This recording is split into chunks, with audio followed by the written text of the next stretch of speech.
This month, my reading life was all over the place. One book made me feel like my soul needed a shower, and the other one was so profound that I honestly think that every person alive should be reading it. And somewhere in between, there were gods, monsters, galaxies, gangsters, and even a talking towel. Yeah, October was a ride. My name is Topher, and today I hope you find a few books that you might be interested in from some of the books that I've read. And stick around to the end, because not only will I be sharing the one book that I just think everyone should read, but I'm also going to give you a sneak peek at the books that I'm going to be reading in November, at least some of them, many of which came from recommendations straight from you. Let's kick things off with one of my favorite places, which is any place that is far, far away from reality. The first book I read was The Shadow of the Gods by John Gwynne. And this is a Norse-inspired, brutal world that is rich with world building, storytelling, and just some great action sequences. In this land, the gods are dead, their bones litter the earth, and their monstrous offspring still roam. And we follow three characters: Orca, a warrior mom on a desperate hunt for her stolen son; Varg, which is a hilarious name to say, an escaped thrall seeking vengeance; and Elvar, a mercenary chasing glory. And these stories are all separate. You get three different POVs throughout the novel, but they all merge together towards the end as you start to get to the conclusion. It's not a full conclusion because this is book one of a trilogy, but it's still pretty satisfying how the book ends. And I really enjoyed this book. I've already mentioned this in another video I've done recently, but John Gwynne's style of writing is very visceral. It's very easy to picture things. And I've said it to a few different people before. I think John Gwynne writes battle scenes in combat and conflict in a really smooth and engaging way that just draws you in. It's like you could smell the smoke and see the blood splatter. It's just like you're there. And although the story starts a little bit slow, it definitely picks up pace pretty quickly as you follow along the story, as all the different POVs begin to come into play, and as the world building really begins to expand and you start to live in this story. Everything really does feel kinetic, and the story is very well written, but beneath all kind of the grit and the viscera, there's just a deep story, I think, about loss and loyalty, family, and love. That said, it does feel like a book one, so if you want a full, like, standalone feeling book, this may not be the book for you, but it's still pretty satisfying and has got me pretty excited to read book two. The only other kind of nitpicky thing that I have about this book is that the phrase mind cage is used a lot, like to the point that if it was a drinking game, you would have alcohol poisoning by probably chapter 5. Maybe even chapter 4, depending on your tolerance. I gave this book 4.25 stars overall. It's brutal, it's rich, it's compelling, it's a great read. Next up, we head to Kikon, the only place in the world that produces magical jade, which gives superhuman power to those with the right training and bloodline. This is Jade City by Fonda Lee. The story follows two rival clans, the No Peak and the Mountain, and they're both fighting for control over the city. And at the center of the story is one family. You have Lon, the calm strategist, you have Hilo, the hot-headed enforcer, and then you have the sister who tried to escape the family business only to get pulled back in. Now, it's really clear that there is inspiration taken from the Godfather films or the Godfather books, but I think Jade City very much stands on its own and is its own thing. Fonda Lee has created a very rich and complex world filled with rich and complex characters, with a magic system that has rules and consequences. There are so much layered family dynamics and different things that are happening through the story that it feels truly like a lived-in place, and it feels very cinematic. Fonda Lee writes in a very cinematic way. I kept finding myself imagining what was happening, and I just kept thinking, I bet Martin Scorsese would direct this film. Like, it just has that kind of vibe. And similar to like Steinbeck or Stephen King, about the first quarter of the book is all place setting. It's all like character introductions. You're really kind of getting to know the world and the places. And for some, that's a little off-putting because you're not getting like a lot of action right away. But what those authors do very well, and what I think Fonda Lee did very well in this book, is once you have that place, once you're fully immersed in that place, the story just takes off and you are along for the ride, and it is a great ride. Even though the world building is top-notch, which it is, even though the magic system is cool, which it is, the heart of the story is the family dynamics. The betrayal, the pride that runs through every decision, and how those decisions have kind of lasting consequences, not just for the individual, but for the family as a whole, and to the community at large as a whole. I gave this book 4.75 stars. It's almost a 5-star, and I may revisit that, but it is so rich. I cannot wait to start reading the second book, which I don't think I'm going to be able to do until December, but I can't wait for the second book. If you've not read Jade City, I know a lot of people already have. I'm late to the game with this book. I would definitely give it a read. Rounding out my epic adventures, I went all in on one series and read both Howling Dark and Demon in White by Christopher Ruocchio, which are books 2 and 3 of the Sun and Ear series. And I'm pretty much obsessed. Like, I can't get enough. I've already picked up the next book. I'm already ready to start reading it. This world and this series is so good. Like, I don't want to oversell it. It's fine. It's so good. Let me tell you about it. Let me just give you the background, okay? Here we go. Overall, it's a massive science fiction series told as a memoir from the perspective of a man named Hadrian Marlowe. Think space opera meets the Roman Empire meets philosophical musings of humanity. The first book, Empire Silence, was good. These two books were great, and I honestly don't have enough adjectives. This isn't light reading. This isn't like a 200-page book or a 300-page book. These are thick boys. These are thick ones. It's a sprawling and vast story that mixes sci-fi and political intrigue with really deep character work. There's also bizarre creatures and story decisions that it goes in some really interesting directions that had me going, wait, hold on, what?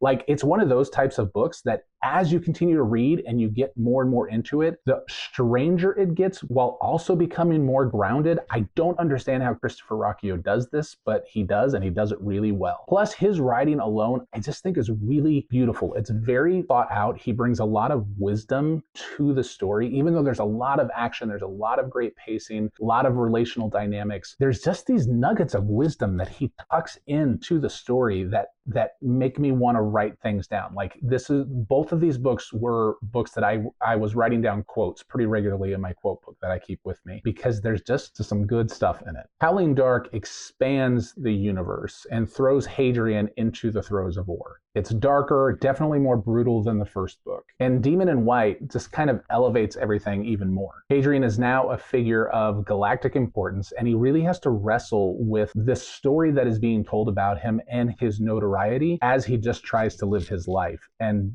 do the things that he believes are the right things to do as he's unraveling mysteries and different components that I don't want to say anything about because I don't want to spoil anything. The action is stunning. The character work is so good. The questions are profound. The emotional stakes are always high. And there's this really interesting, I've been trying to figure out the best way to say this. There is this undertone of almost impending doom in the background of both books. And you don't always pick up on it, but it's always there. And when you do suddenly pick up on it, like, you feel yourself tense up because you're like, oh no, what's going to happen? Where is this going? But it is laced through in a really interesting way. If I were to rank these books right now in the series, again, I've only read 3, I would probably put Howling Dark first, Demon in White, and then Empire of Silence. That's as of right now, but I've enjoyed them all. And look, if you've only read the first book and you're like, this wasn't for me, I couldn't get into it, I get it. The first book is a little meandering. I think he was getting his footing in a lot of things, but give Howling Dark a shot. Please give Howling Dark a shot. And if you still don't like the series, then I'll stop bugging you and I'll shut up about it. That was probably a lie.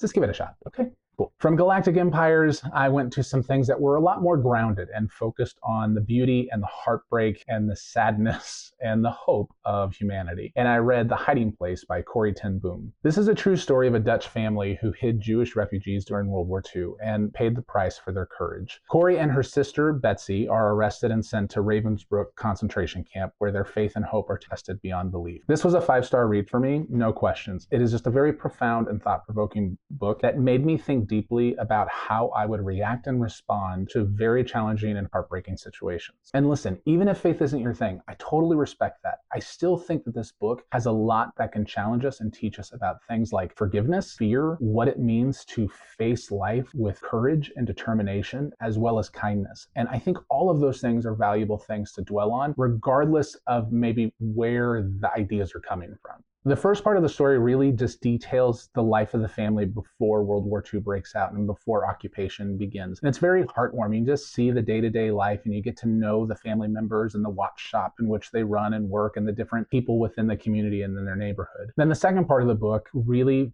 faces the horrors of the concentration camp and their experience in those places as they navigated those different aspects of life in a very unique way, in a way that wasn't always great and in many times brutal and heartbreaking. At its core, there is a central message that no matter how dark it gets, it can never be so dark that light can't break through. And for me, that's just a reminder that I need every now and again. Because sometimes the world just feels really dark, and so it's good to be reminded of hope. Now, after reading the heaviness of The Hiding Place, I needed something comforting, like food, and Stanley Tucci's voice. So I listened to What I Ate in 1 Year by Stanley Tucci, and it is exactly what it sounds like. It is basically journal entries of what Stanley Tucci ate in a year, along with musings of life, childhood, love, loss, friendships, Hollywood, his experiences, and some of his more biting observations of just the world around him. It was delightful, and it was a really good palate cleanser after a lot of heavy, big, stories and things that my brain was living in. It's simple but engaging, and the audiobook is gold because Tucci narrates it himself. And listen, I could listen to that man talk about pasta and food all day long. It made me hungry. It made me want to cook. It made me want to go out to dinner. I do think for me, I probably liked it more than maybe the average person because it reminded me of my grandmother and her two sisters. They are they were Sicilian, they've passed on, but they were Sicilian. And every time they got together, there was a lot of humor, there was a lot of storytelling, there was a lot of opinions about everything and everyone, as well as like very biting kind of comments. But there was also a lot of just endearment and compassion, but everything was centered around food. The conversation was about food. They talked about it, they cooked it, they ate it, they commented on it. And so it just reminded me of different aspects of my past that kind of gave me the warm fuzzies. But even if you don't have that in your background, it's Stanley Tucci talking about food. Can you really go wrong? I mean, seriously. All right, back to fiction. I read Not Quite Dead Yet by Holly Jackson. And I read this book at the suggestion of my daughter. She really likes this author and she really enjoyed this book. And so I picked it up. And I gotta be honest, I enjoyed it more than I was expecting to.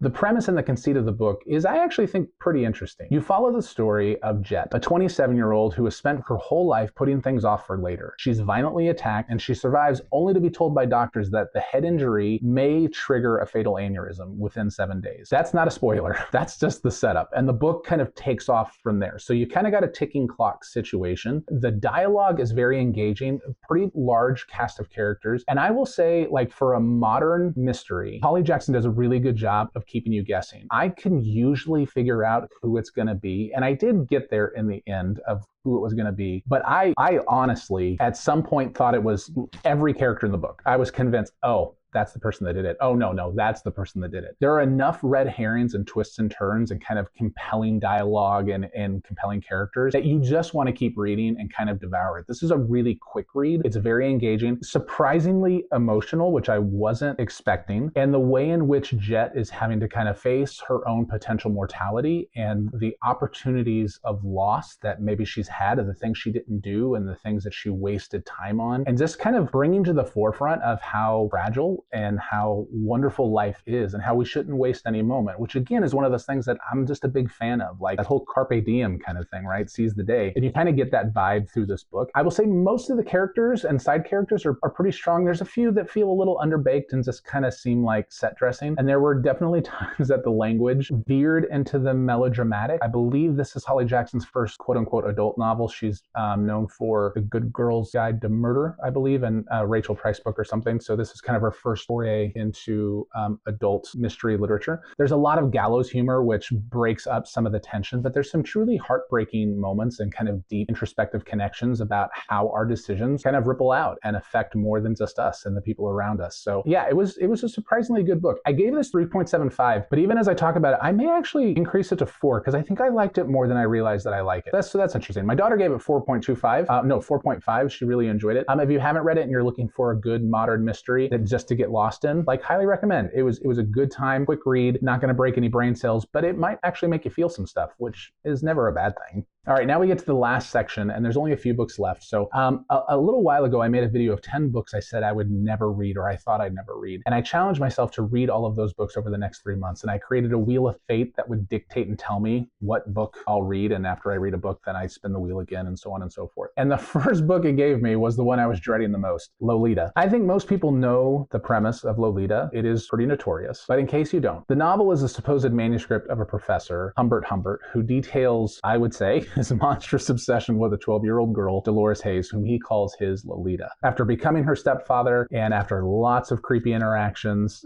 he kidnaps her essentially, and they travel across the United States. This was, without a doubt, the most uncomfortable reading experience I have ever had in my life, and I have read a lot of books. I'm giving it 3 stars, not as a judgment of its quality, but as a reflection of my own conflicted feelings. To be clear, I find the story itself to be gross, vile, deeply disturbing, about a monster who is very effective in the way in which he speaks and writes. And that's the rub of it all. The writing in this book is breathtakingly, poetically brilliant. The author's command of language is hypnotic. And that's the point. That's what makes this story so insidious. You're trapped inside the mind of a manipulative narrator who is spouting out so many flowery words in such a poetic way that it's trying to garner sympathy, trying to garner empathy and compassion towards this monstrous figure. And the author succeeds in doing that. He uses his linguistic genius to try and justify the unjustifiable. And that tension between the beautiful prose and the ugly subject matter was just really unsettling and uncomfortable for me as the reader. It is absolutely a masterclass in unreliable narration. It is complex storytelling. The satire in this story is incredibly sharp, and there's way more satire than I think people realize, especially when you understand kind of the historical context of where the author came from and when and where the story takes place. Kind of a boom time of America. Everyone was joyous and happy after World War II. All that to say, I didn't enjoy the book. I didn't enjoy the reading experience. And if I'm being honest, this is never a book that I would actually recommend for anyone to read. Unless you are a literary student who you're really just trying to understand the process and picking apart themes and kind of the masterful work that the author has done, which he did. I mean, he is accomplishing the goal that he set out to do with this story. I see some value in that. If you're in a book club that does that same thing, I get it. But for general reading, I would never recommend this book. I just wouldn't. Maybe that's offensive to some people. Sorry. I just wouldn't. I don't think the value of the poetic and ingenious use of prose and the manipulation that the author intentionally does to the reader elevates the story enough to make it valuable to be a good read that's going to make you feel good about life or even make you think deeply. You're just going to come away from the story feeling like you should soak your eyeballs and mind in battery acid. Maybe that's just me. Anyway, I was very grateful that the Wheel of Fate next chose for me The Hitchhiker's Guide to the Galaxy, which is opposite to Lolita. And I couldn't have planned it better because I think that's exactly what I needed. After my soul took a bleach bath, I got to just laugh and have a great time. The Hitchhiker's Guide to the Galaxy is a very familiar story by Douglas Adams. And this book was pure, unadulterated, nonsensical fun. The story begins with Arthur Dent, who's having a very bad day. His house is about to get bulldozed, and then moments later, the entire planet Earth is demolished to make way for a hyperspace express route. Irony? Absolutely. Arthur is saved at the last second by his friend Ford Prefect, who turns out to be an alien. And from there, they embark on a wild, hilarious, and nonsensical adventure across the universe. The humor in this is very British. It's very dry and witty. It's charming, but it's still engaging. There's a silliness to it that somehow works and lands. I kind of equate it to like Arrested Development or Seinfeld or Curb Your Enthusiasm or even SNL, where nothing really happens. Like, I'm not sure there's a point. Maybe there's a point. I don't think there's a point. It's just a good time. You just get to laugh. It's just silly, and it's just pure escapism where, sometimes that's exactly what you need, especially if you've just read Lolita. This is one of those books that's just a great reminder to not necessarily take everything so seriously. And of course, don't panic. The Wheel of Fate next chose for me classic. I can now say I have officially read Mary Shelley's Frankenstein, and I'm glad I did, and I'm a little ashamed that it took me so long. You might know the story of Frankenstein, or at least think you know the story of Frankenstein, because it has been just a pop culture juggernaut for decades and decades, but the story is much more rich than I was expecting. You follow the story of a scientist, Victor Frankenstein, as he creates life, but he's horrified by his creation, and so abandons it. The creature is then cast out by society, and he's alone and miserable, and he seeks revenge on his creator. Now, Frankenstein was published in 1818, but still feels relevant today because it deals with, I think, some pretty universal topics and things that we should be talking about on a regular basis. Things like unchecked ambition, scientific responsibility, and social rejection. What surprised me most about this book was kind of the profound humanity of the creature. He doesn't start out as a monster. He's intelligent. He cares. He's longing for connection. It's really society's abandonment and Victor's abandonment and the way that they treat him that kind of create this different version of this being. It's really like the epitome of hurt people hurt people. In many ways, and I think this is intentional, the creature is much more human than the scientist. And I get that some modern readers may not like this book or may not be able to kind of dig in very quickly because it is pretty slowly paced. It's not like an action book. It's asking a little bit more of you as a reader, which classic literature typically does that. But there is a richness here that a lot of modern storytelling, I think, sometimes lacks, that is, I think, deeply rewarding once you allow yourself to get lost in the story and really start to explore its themes. Because these themes are haunting and they're interesting and they're still, again, relevant for us today. Now, before I get to the last book, I do want to tell you what the Wheel of Fate chose for me for my next book, because this is how I'm kicking off November, because it is a book that I've honestly thought I would never read. And I think I've specifically said I'm absolutely never reading this book because it's hyped up so much and the series has been hyped up so much and like the conversation about it is just never seems to stop. But I'm officially going to be reading A Game of Thrones starting November 1st. So check back because I'm weirdly nervous about reading it. I don't know why. I mean, I read Lolita. I feel like I could survive anything at this point. But yeah, I'm going to be reading A Game of Thrones, so we'll see how it goes. Maybe I'll like it, maybe I won't, but that's what the Wheel of Fate chose. My last book, and I saved this one for last because it has stuck with me the most, and this technically is a reread for me. I read this, I think, when I was 17 or 18. I'm so glad I reread it because reading it at this point in my life, truly, I think this book is just paradigm shifting. And we again go back to World War II, and we again go back to the concentration camps as we talk about Man's Search for Meaning by Viktor Frankl. Viktor Frankl was a psychiatrist who spent 3 years in concentration camps, including Auschwitz. And the first half of this book is a short, unflinching memoir of his experiences, focusing on the psychological journey of the prisoners as well as himself. And the second half explains kind of the theory that he leans into of logotherapy, which is based on the idea that the primary human drive is in pleasure, but the pursuit of meaning. This book is short, it's accessible, it's got incredible insights, and some of the most profound truths and observations about the human condition that I've ever read. Frankl's core message is that even in the most horrifically and painful moments of life, those moments when it feels like everything is meaningless, that the suffering that we experience is meaningless, that meaning can still be found. He argues that everything can be taken for a person except for that person's freedom to choose how he will respond or how she will respond to any given situation. He saw people in the camps who lost everything and yet still found meaning. And he had to ask himself the question, as he asks us, why? He argues that we find meaning in three primary ways: by creating something, by experiencing something or loving someone, and by the attitude we take to unbearable suffering. Suffering, he says, ceases being suffering when it finds meaning. And I want to be clear, this isn't a book about religion, where the hiding place is definitely from a Christian perspective and a Christian worldview. This isn't a book like that. This is a book about the strength of the human spirit and the human will and even the human mind. It's about responsibility and choice and finding your why. In a world that often feels chaotic, like it often feels like we're being swept on one side or to another, I think that Frankl's words feel like an anchor. They allow us to kind of sit and weather the storm as we ponder the implications and the deep reality of what he's talking about. Again, whether you agree with it or not, just being able to sit in that space and think deeply about some of the things that he challenges the readers with is one of the most rewarding experiences I have had as a reader. And again, I just think is paradigm shifting. Above all else, I think Man's Search for Meaning is a complete rebuttal against nihilistic thought, meaning that belief that nothing really matters, that we're all just doomed, that this is my lot in life, that everything about life is terrible and it's always going to be terrible and there's nothing we can do to change about that. And I don't think it's naive optimism that Frankl is espousing on. It's really this idea of defiant hope, which I think is a beautiful, beautiful concept.